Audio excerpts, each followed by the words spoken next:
Hey, this is Craig. Welcome back to the channel. So today we're going to kind of cover one of those kind of boring but really important subjects of strategies for handling income tax withholding and tax payments while you're doing Roth conversions. So as you know by now, we work with a lot of different people, a lot of different income ranges, a lot of different varying sizes of Roth conversions each year. And we've learned a lot, and we've spoken to their CPAs, and we've learned from tax people of what the right strategies are. And I will say on the front end, if you have a tax preparer or a tax professional that you work with, you want to talk to them first about how they feel like you should do that. What I'm going to give you today is really just educational content and things that we've learned over the time of doing it. But we're not CPAs and we don't sign tax returns, and we're certainly not paid by you to do your tax return. So that's the person that you probably want to go to find out what's actually best for you. But generally speaking, part of what we want to do is to understand that you do have a tax liability when you do a Roth conversion. And that taxable amount of that is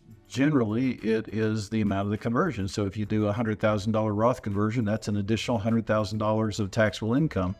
And that could cause you to actually go to a higher tax bracket for some or all of that you need to be aware of. I wouldn't let that scare you away. We've learned over time that if you're really a good candidate for Roth conversions, you're better off to get to a higher tax bracket.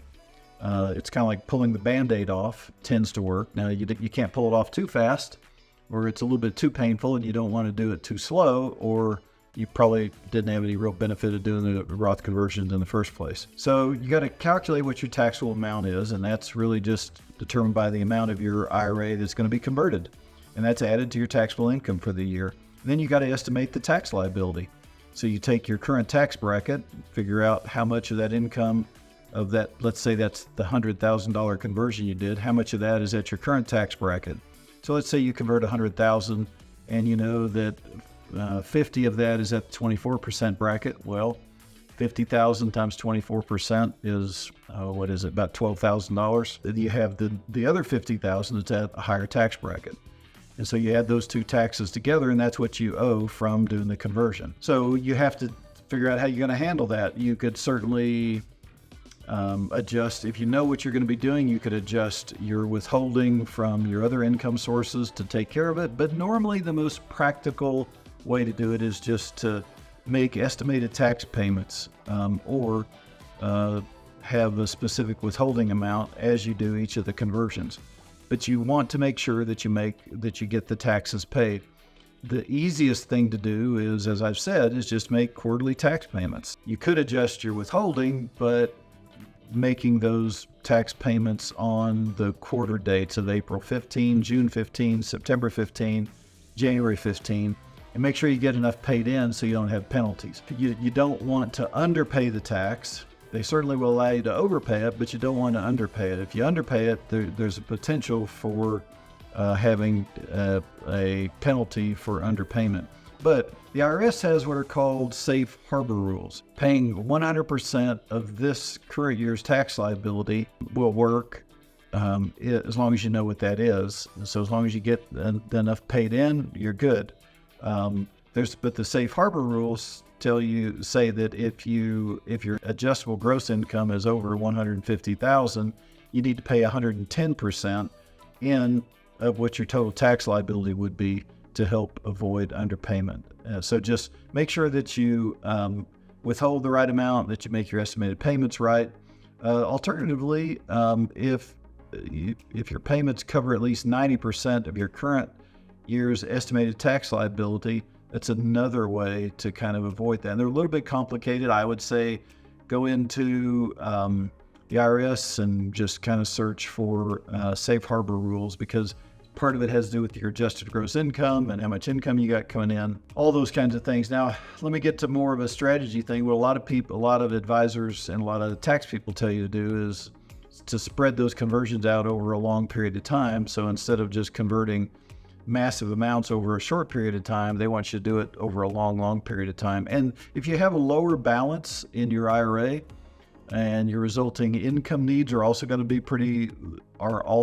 part of that, then you probably don't need to worry about this. In fact, Roth conversions may not even be a benefit to you. But if you have a larger IRA balance, $700,000-$800,000 up into the millions, and whether your income is low or high, you're probably a great candidate to do accelerated Roth conversions. And so you want to really make sure that you get the taxes paid. And the easiest thing to do is just, if you do a conversion, and let's say it happens to be during the middle of a quarter, then just make sure that when that next estimated tax payment date happens, that you cut a check, or we just use the electronic transfers now to make all that stuff work. If you happen to be withdrawing money from other tax deferred accounts, other IRAs, then just maybe adjust your withholding when you're from that account while you're doing the distributions from maybe a different one. Let's say you have 2 different accounts, so you're converting one and the other one is just providing income. Maybe you just adjust your withholding from the second one. But there are a lot of ways to do it. It can be complicated. I know our CFPs work with people every day to help them come up with the right strategy. Certainly you would want to consult with whatever tax professional that you're using. It can be complicated, and especially when you go from maybe just retired and low income to all of a sudden adding $200,000 or $300,000 of Roth conversion income into your life, you want to make sure that you don't get tagged for underpayment of penalties.